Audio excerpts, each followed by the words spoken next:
এই বাংলাদেশের বাইরে পাচারকারীদের হাতে রয়ে গেছে। এই যারা পাচার করছে তারা ব্যাংকের মাধ্যমে করছে, ওই ব্যাংকের মালিকরা করছে, ওই ব্যাংকের মালিকরা তাদের টাকা বিভিন্ন পথে নিছে, লোনের নামে নিছে, আরেকটা ব্যাংক কেনার জন্য নিছে, ইন্ডাস্ট্রি কেনার জন্য নিছে, ব্যবসা করার জন্য নিছে। এই লোকদের একজনের নাম হচ্ছে এস আলম। এস আলমে বাংলাদেশের 5টা ব্যাংক খোলা করে ফেলছিল।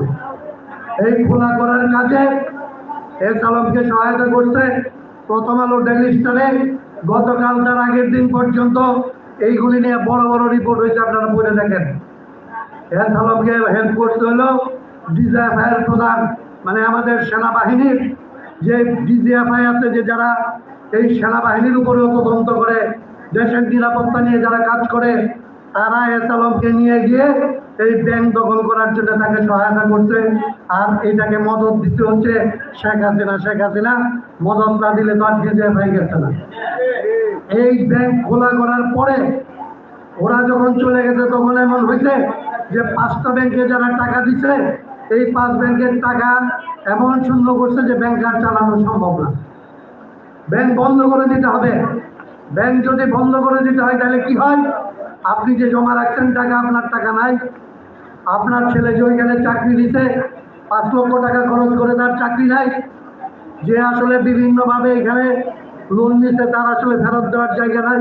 মানে একটা অর্থনৈতিক বিশৃঙ্খলা তৈরি হওয়ার কথা। অন্তর্বর্তী সরকার কি করছে? 30,000 কোটি টাকা ছাপছে। 30,000 কোটি টাকা ছাইতে ওই 5 ব্যাংকে একসাথে করে এটাকে কোনো রকমে চালায় রাখার জন্য টাকা খরচ করছে। এইবার যারা এমপি হয়েছে, মন্ত্রী হয়েছে, সরকারি দল, বিরোধী দল যারা এই সংসদে আছে, এইবার ক্ষমতায় যে তারা ব্যাংক রেগুলেশন অ্যাক্ট বলে একটা অ্যাক্ট করছিল এর আগে অন্তর্বর্তী সরকার, এইটাকে পরিবর্তন করে আবার নতুন আইন করছে।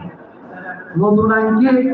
এই 5 ব্যাংক যারা খালি করছে, এই 5 ব্যাংকের যারা মালিক ছিল, তারা যদি এখন এই 30,000 কোটি টাকার মধ্যে এই টাকার 7,500 কোটি টাকা 5 ব্যাংকে যদি তারা আবার ফেরত দেয়, তাইলে তারা তাদের ব্যাংক আবার ফেরত পাবে।